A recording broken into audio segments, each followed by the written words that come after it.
Morning, everyone. Ugly Stick here in Mammoth. Look at those mountains. So pretty. Today is day 47. I just want to show you these mountains. Beautiful. Yesterday was day 46. It was a 0 day. When did I took a 0? Much needed. I had an infected toe, swollen ankle. He's got bone spurs on his Achilles that are bothering him because of the snowshoes. I'm going to probably go back up this afternoon and do a couple miles. He may take another day off. I'm not sure exactly what he's going to do. I don't like taking zeros, but when you need them, I mean, it's just pain. It sucks. It makes for a long day, but you just got to keep pushing.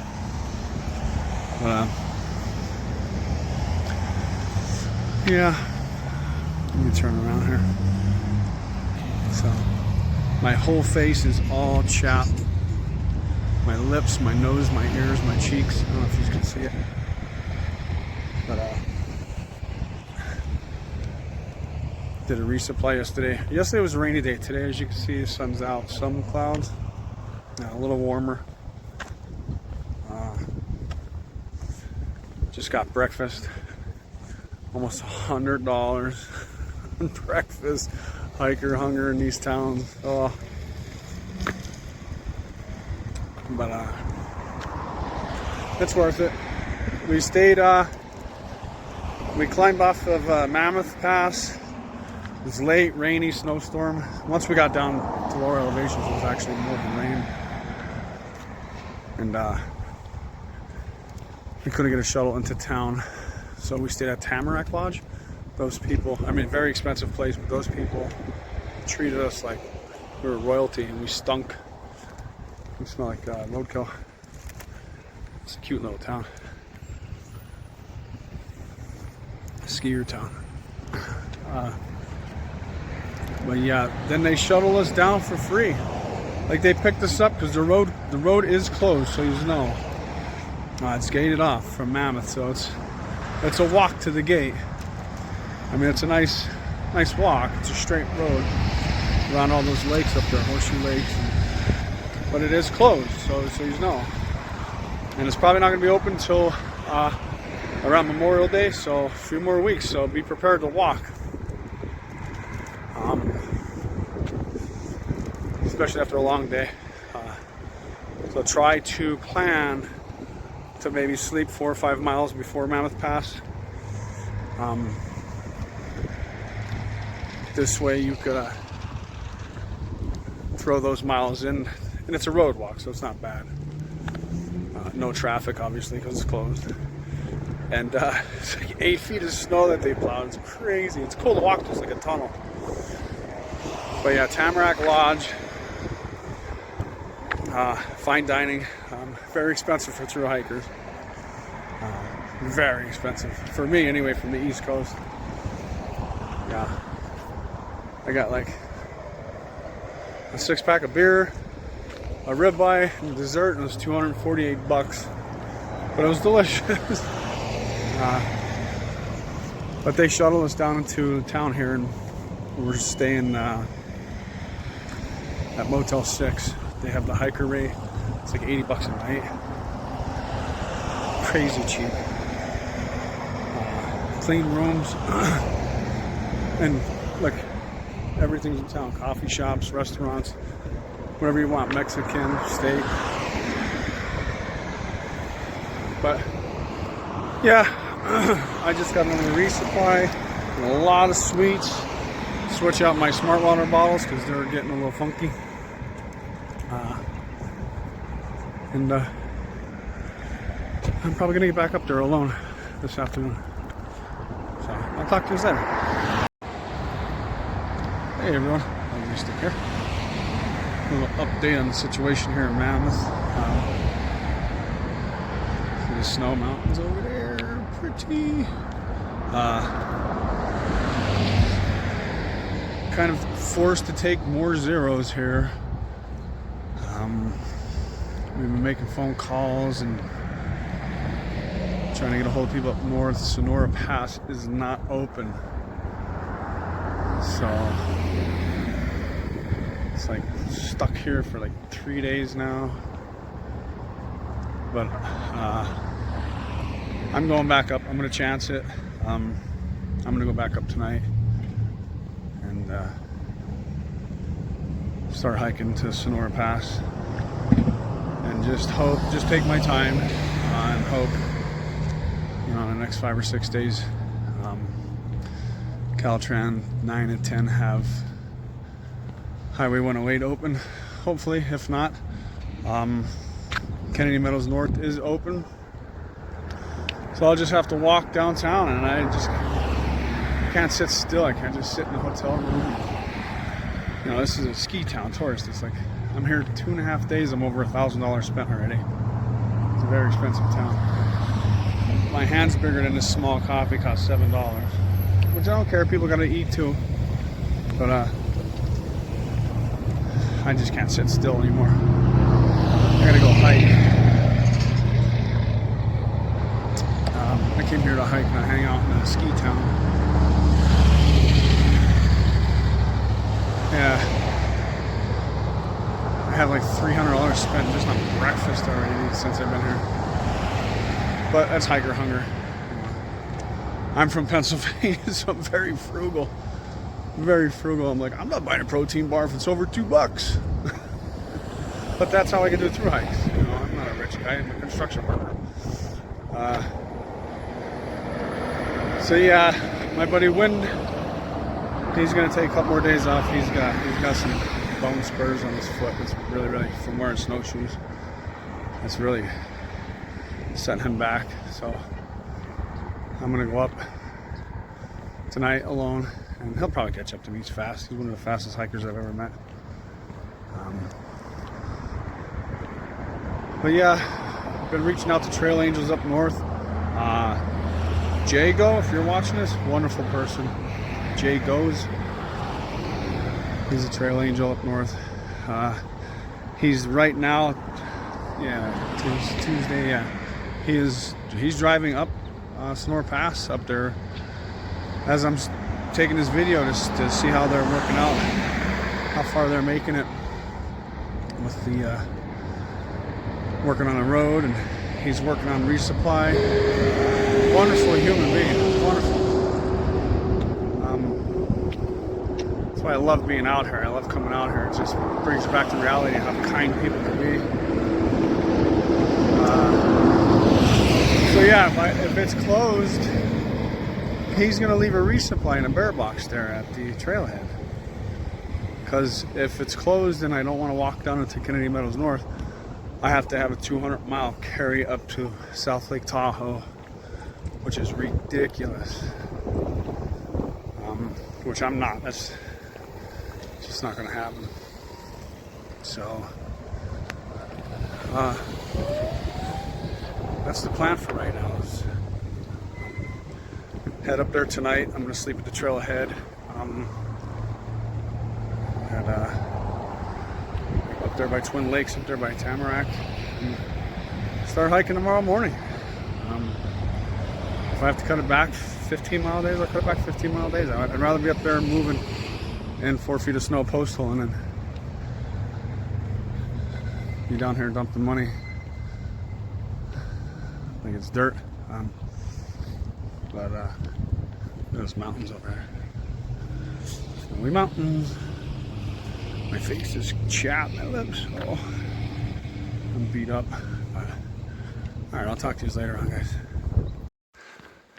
Hey guys, I'm gonna walk back up to the trailhead. I can't sit in town anymore. I got the whole road to myself. Hey guys, on my way back to Horseshoe Lake trailhead. I feel bad, I left Wind behind, but he's fast. I bet he catches me by in 2 days, he'll definitely catch me. Because he likes to get up at that 1 a.m. Sonora Pass is still closed, so you're not going to catch me getting up at 1 a.m. Just a rush there. They have to spend a whole day because it's 24 miles from the trailhead of Sonora Pass down into Kennedy Meadows North. So why rush? But I can't. It's gorgeous out there. Blue skies. I just can't sit in a freaking hotel room anymore. Oh, look at it. I got the road all to myself. I got about another mile left to get to the trailhead. So, and then tomorrow morning, I have 4 mile Blue Blaze to Mammoth Pass to get up back onto the PCT. And keep pushing north. That's what I came out here to do. I'd rather be in the woods and just take my time. So like this next week. So typically we're doing these phases in 4 to 5 days. So if I have to drag this one out to 113 miles, the trailhead at Sonora Pass in 108. So look at that view behind me. Yeah, see, this makes me happier than seeing 4 walls. It's 4 o'clock. If I was back home in Pennsylvania, you wouldn't catch me inside of a house unless it was storming. But yeah, this is where I need to be. I'm happier now, even though I'm on blacktop, which I don't like. So yeah, wind. He's got like spurs or something, bone spurs on his heels, and from wearing those snowshoes. So he's staying one more night in town, but it's not even a full 24 hours. Like I said, he's getting shuttled back up here first thing tomorrow morning. So I'll only be a couple of miles ahead of him. He'll catch me. But like I said, I'm not gonna get up at 1 a.m. and just to get 25-mile days in to get to a pass that's closed. I don't have to sit there and spend a whole day hiking because it's 20-something miles into Kennedy Meadows anyway. So yes, I'm climbing up a hill. My face is chapped. My nose. Never in my life have I ever had my nose alligator and peel. And no, it's not sunburn.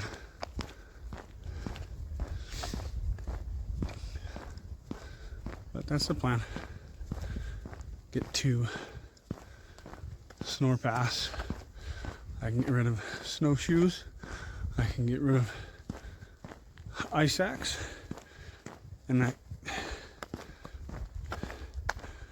Volkswagen of a bear canister I can get rid of. It's heavy. My pack is heavy. I got 7 days worth of food. Yeah. And I got new water bottles, so I got 2 liters. So my pack's pushing 50 right now. Yeah.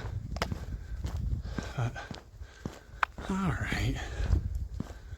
I'll start battling. Look at the road behind me.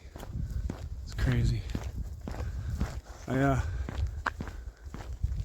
Look at those lakes down there. Don't even have ice on them. It's crazy. Let's see if I can show you those lakes down there. That little bit of elevation. No snow, no south facing. Look at no snow at all. Crazy. Just a couple 100 feet of elevation. And all the lakes up here are frozen. Ice skate up here. I don't get it. So I look at this as like a private road, Lake Mary Road or whatever, because it's Its only sole purpose is for people to come up here, hike, and for the state to make money off of it. So I mean, as far as I know, it's a dead end. There's no outlet. You come in, you have to come back out. And they have it cleared. But something like Sonora Pass, which is beneficial to the community, they don't have open yet. I can't wrap my head around it. Maybe there's something I'm missing.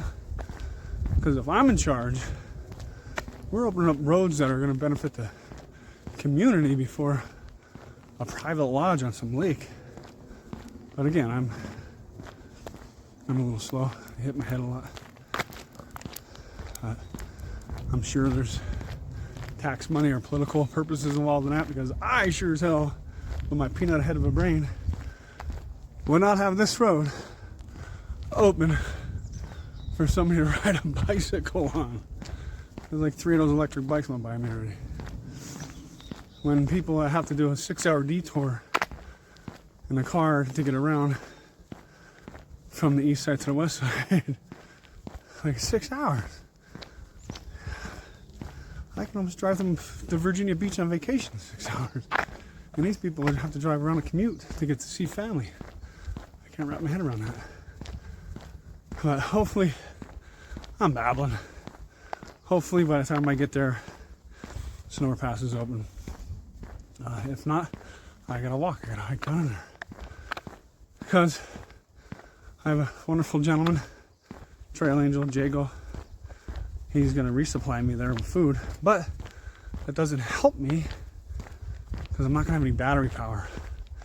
And out here at this time of the year in the Sierras, the number one most important thing other than a sleeping bag is your maps. Because you can't see the trail. There's no trail to follow. You look at your phone 8 hours a day in your hand. Like we were looking for bands that we could put it like runners do on our arm. Just look down and be like, nope, we're not on a red line no more. We're way off. So, as great as that gentleman is to resupply me with food, I'm not gonna have any battery power to get me to South Lake Tahoe. So, I mean, unless I did crazy days, like 28-mile days, and I don't want to do that. My feet are killing me. My right ankle's still swollen. And as soon as I get there, I'm gonna have to put snowshoes on. But yeah, the most important thing out here is your phone.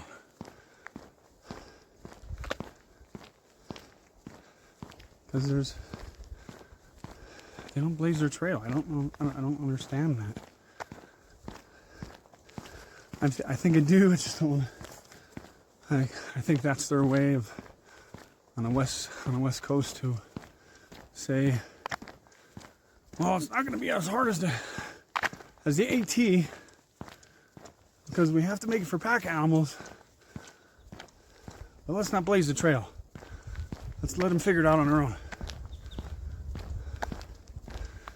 We're so spoiled. 2025.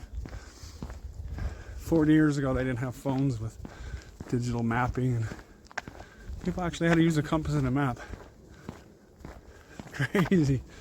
But the trail, the junction from the PCT to get to Horseshoe Lakes is blazed. They have blue blazes on it. The trees are blazed. It's funny. But, alright, I'm done babbling. I'll talk to you guys in a little while.